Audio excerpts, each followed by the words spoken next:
Die Ausstellung Isaac Julien Playtime ist aus zweierlei Hinsicht sehr besonders für die Sammlung Wemhöner. Zum einen ist Isaac Julien ein Künstler, der einen hohen Stellenwert in der Sammlung hat, der mit sehr vielen Arbeiten vertreten ist, der Heiner Wemhöner seit vielen Jahren kennt. Und zum zweiten sind wir ja in der Umbauphase unseres eigenen Ausstellungsraumes hier in Berlin. Und von daher, weil wir noch ein bisschen uns in Geduld üben müssen, sind wir ganz glücklich über die Einladung vom PalaisPopulaire, um auch wieder mal mit einer Ausstellung hier in der Hauptstadt präsent sein zu können. If one looks at works like Playtime, there's a combination of research which is sort of a quite long period of time, a period of like at least sort of 5 years actually, and in a way I would say the documentary aspect in terms of documenting people's lives, their stories, and how that encompasses the script of Playtime. I like to, in a way, make all of that disappear into fictional elements. And so, for example, in the section with Simon de Paris and Maggie Chong, where Simon de Paris plays himself as an auctioneer, he never actually met Maggie Chong in real life. So, they're phantom interviews which we have sutured together or edited together based on the fact that they're quite meticulously scripted. So in a way, that shows the research aspect of the project. Otherwise, there would be no correspondence and you wouldn't get this sort of, if you like, flow that happens between them. Similarly, if we take the sort of protagonist played by Mercedes Cabral, who is the maid in Dubai, this is based on a verbatim script interview of someone who I know who has worked for me in my own domestic spaces, who we were able to get a passport for her to remain in England. She came illegally to England. Well, I think, that where Werner Herzog talks about, the truth that he's interested in is not a documentary truth, but an aesthetic truth, is very close to some of my sort of ideas in relationship to thinking about how you can bring questions which have a regime of truth or have an element of research connected to, say, something which is connected to real life, but gets translated into a film aesthetic. And the film aesthetic is not so much to replicate documentary as a genre, but to, in a way, try to give life to this sort of experience or this question of truth or documentary evidence, a kind of new possibility for identification. And so this is something that I'm really very interested in my own work. Yes, absolutely. I mean, I really think the idea of critical fabulation, which has been so central to my own work, as being sort of like one of the sort of aesthetics which are very much sort of part of my early works, like Looking for Langston.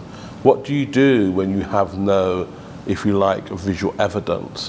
Or for example, if you're looking at the 20s and 30s, the moving image of black people is very thin. So the element of critical fabulation is really where you get the sort of archive or you get visual research and you reconstruct it through the imaginary to produce evidence, an evidence which is connected to sort of, stories or histories which are kind of invisible, that you have to look at a certain sort of intervention which is connected to, in a way, an invention of stories which are there, but they're not sort of, in a way, literally visible in that way that you would find ordinarily. The whole question of looking at sort of questions which are being constructed politically, for me, in my works, begin with really a sort of more lyrical or poetic interpretation of questions which are pertinent, but for them to have a real sort of effect, or for them to be able to bring the attention in an emphatic manner for the audience, I think you need to, in a way, be very inventive and to give, a poetic license to bring out the nuances. Otherwise, you're just producing something like a journalist. In a way, journalism is important in my work because there is a lot of research, and in a way, it is kind of journalistic to interview people and to use that as the material. But in an artwork, you have to sort of translate that material and transform it into a way that becomes something else. Playtime exists as a 7-screen, 3-screen, and single-screen work. And in the 3-screen work, you could say that it's the way in which I first started making works in an art context, because I needed an alibi. Why the hell would I make moving image works or film works in a gallery if I can make them for the cinema? And so, in a way, for me, it was like a challenge to be able to develop this language. And a lot of it is developed from the concept of montage, and also thinking about expanded cinema, but also thinking about the possibilities to be able to make moving images works in a gallery, which is different or maybe more exciting than those you would see usually in the cinema. And so you could say that in this version of Playtime as a 3-screen work, what you get is the kind of different perspectives onto the city, onto the characters, and in a way you're able to read the ambiguity between sort of what's said and what's unsaid in the work, and a visual play with the image itself. It's quite abstract to be able to think about how you might visualize capital. And of course, I think there's been many theories and philosophical treatises on the idea of how that would become sort of an element that could be pictured. And in a way, you could say failed attempts. So Eisenstein, for example, was going to make a film about capital, but he never made it in the end. And I can say, in terms of making this piece myself, that it was quite a complex sort of thing to do. And I think the reason why that is because, there's parts of it which are very sort of, in a way, enigmatic, and nuances which, how do you kind of make a work about data algorithms, that is sort of interesting, that's not, just scientifically factual. So I think all of those things are things which become visual metaphors or allegories in the work.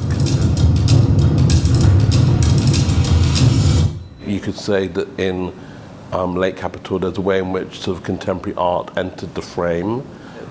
I think the thing is, of course, there are many art worlds, and I would say that the art world that I've been interested in terms of where my work gets shown, is ordinarily a world which is kind of, in a way, representing a different part of the art world. But of course, sometimes they come together. So showing Playtime in Deutsche Bank, where we have, as it were, sort of protagonists in the works who are hedge funders. Yeah, we're in the cave of the lion. Precisely, there's a way in which I think when you have this coming together, it's both very ironic and also at the same time quite pertinent to have in the work, hedge fund managers, and of course hedge fund managers are connected to banks, and obviously in terms of Deutsche Bank's business, the whole way in which sort of capital and data and algorithms become part of an everyday experience. If you didn't have sort of collectors who supported artists as patrons to make their works, then you wouldn't see any of my work, for starters. And so, I don't think I can be a naive artist in relationship to making my work, because making multiple screen works, I have a lot of collaborators, and so it's an expensive endeavor. So in a way, it's something which I think is very, both ironic but also really part of the language of the work. Well, in Playtime, of course, it's a homage to Jacques Tati's Playtime, his masterpiece that he made in 1967. And there's a way in which I think in Jacques Tati's film, I've tried to employ some ironic moments. So, for example, of course, the very famous scene where, you know, the protagonist looks over and sees the office workers at their desk.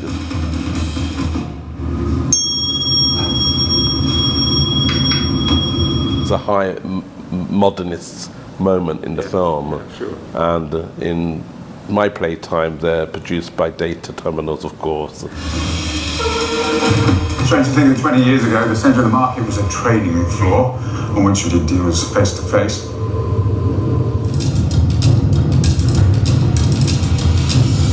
Well, I think that, you know, if one thinks about sort of, you know, Marx and some of his ideas, I mean, I think there's a way in which that he doesn't think that a more enlightened society is going to develop without capital or without capitalism. In a way, I think he sees it as the kind of development of something which becomes like more nuanced, where the fact that workers are not necessarily workers all the time, you know, that we can see these beginning to happen with, you know, the 5-day week being reduced to a 4-day week, you know, that basically humans want to be able to do lots of different things. And in a way, we know that perhaps maybe in the future, you know, where everything is algorithmically, robotically produced, that, you know, there'll be something that will be a rethinking of how, you know, both labour and people's lives are spent. And so, in some ways, this kind of more sophisticated way of thinking about, you know, in a way, how capital can become more emphatic, that can become more sort of responsible, that can be sort of more conscious. Oh, I think we can imagine Isaac Julien as a happy person, of course. Perhaps as someone who's always thinking elsewhere. Well, I mean, I am obviously someone who's very sort of committed to working and making art, and yes, I am, and a sort of addict to making artworks.